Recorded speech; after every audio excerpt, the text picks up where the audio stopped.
Salut les amis, bonjour, bienvenue sur Aki Télé, la 15e édition du Salon du Livre de Saint-Estèphe, Lire dans le Vignoble, une kyrielle d'invités prestigieux. Nous vous proposons de les découvrir sans plus tarder. Il y a des invités d'honneur incontournables et Aki Télé ne pouvait pas les laisser passer.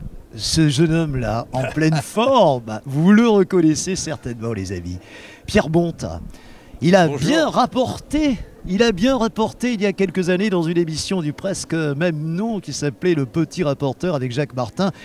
Quelle équipe extraordinaire vous aviez, Pierre, à cette époque-là. Rappelez-nous quand même ces totaux inconnus avec qui vous avez bossé. C'était qui? Alors, autour de Jacques Martin, bien sûr, qui était le patron, qui était vraiment l'âme de l'équipe. Eh ben, il y avait Stéphane Collaro, qui était le plus jeune d'entre nous, et un vieux copain de Jacques Martin. Il y avait Piem, le doyen, qui était le dessinateur, avec son paperboard. Il y avait Daniel Prévost. Et je crois qu'il y en a un. Ah voilà, j'allais dire, celui-là, vous ne l'avez pas annoncé. Quelle équipe extraordinaire. Ça n'a pas duré si longtemps que ça, finalement. Non, le Petit Rapporteur a duré 1 an et demi sur TF1 et ensuite on est passé sur la 2, mais avec une autre émission par le petit La bout de la Lorgnette, Lorgnette. Voilà, ça, et avec une équipe modifiée. Il n'y avait plus des proches, il n'y avait plus Prévost non plus. Vous vous êtes promené toute votre vie. Vous me disiez à l'instant, avant que nous ne commencions cette interview, vous aimez faire plaisir aux gens. Et franchement, j'ai le plaisir d'être avec vous ce matin. Et quand je vous regarde, ça se voit tellement. Vous savez, c'est vrai, moi j'ai besoin du bonheur des autres pour être heureux. C'est-à-dire que toute ma vie, je suis allé à la recherche de gens heureux. Alors que la plupart des journalistes se sont amenés à rencontrer les gens dans des circonstances dramatiques très souvent. Moi j'ai essayé de trouver des gens au contraire qui avaient qui nous expliquaient pourquoi ils avaient une forme de bonheur. Et moi ça me faisait du bien. Voilà. Alors il y a des émissions cultes qui vous ont révélé, il y en a une en particulier dont je me souviens, sur Europe 1, parce que vous êtes un ancien de cette vieille maison, c'était Bonjour Monsieur le Maire. Voilà, moi, en quoi ça consistait, rappelez-le à nos jeunes téléspectateurs? Bonjour Monsieur le Maire, c'était une émission qui passait très tôt le matin, à 7h moins 10 sur Europe 1, et c'était 10 minutes de reportage sur une commune, mais une petite commune, une commune de moins de 2000 habitants.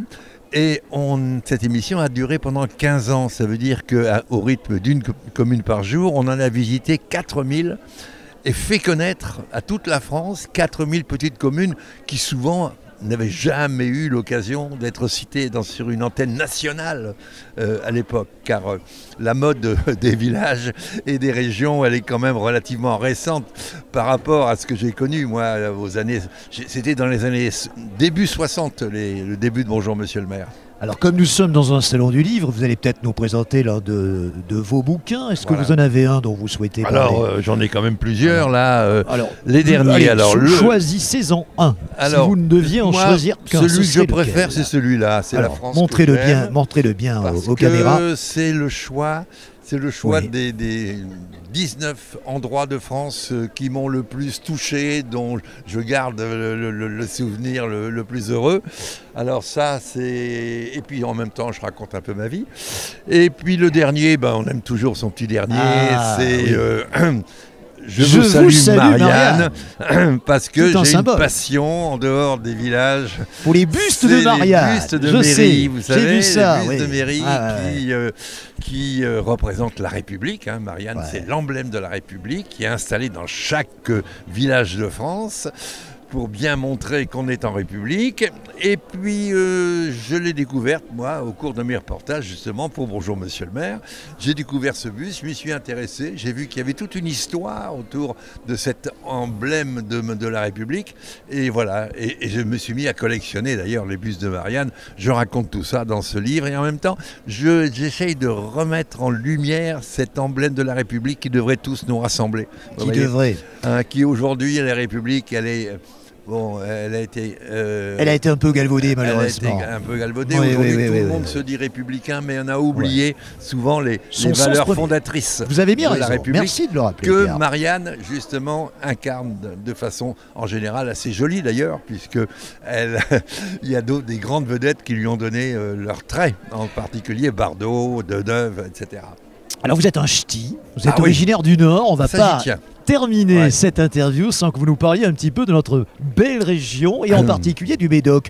Vous parliez de 19 sites qui vous avaient impressionné, me semble-t-il.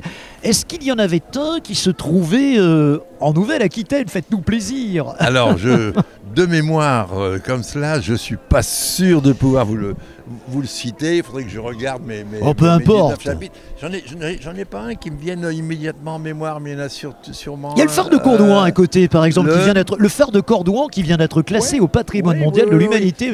M'a-t-on dit? Là, c'est un peu spécial. Ce ne sont pas des monuments que je mets en valeur, ce sont des endroits où j'ai vécu quelque chose, vous voyez, qui m'a attaché à ce coin-là. Donc, je ne peux pas, là, de mémoire, vous répondre.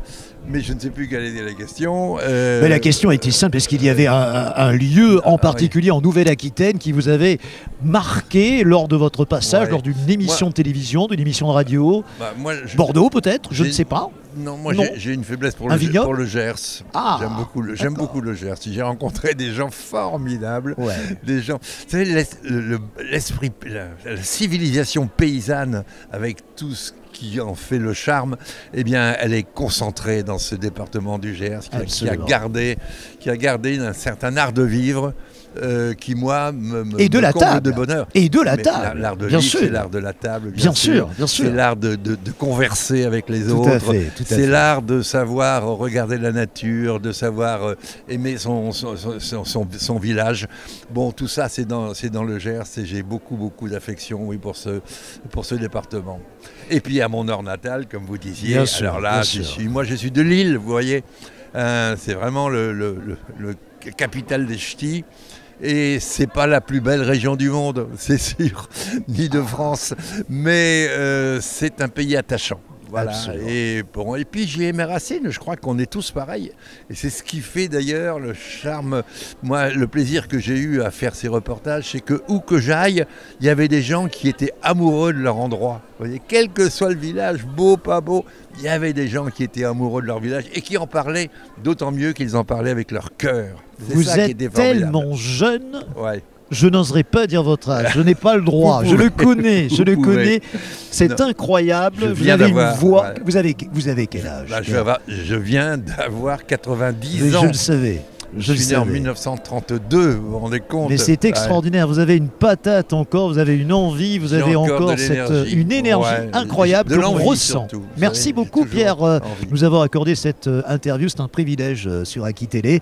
On va bien sûr continuer de se promener dans ce salon du livre de Saint-Estèphe, lire dans le vignoble avec d'autres invités prestigieux qui sont avec nous ce dimanche matin.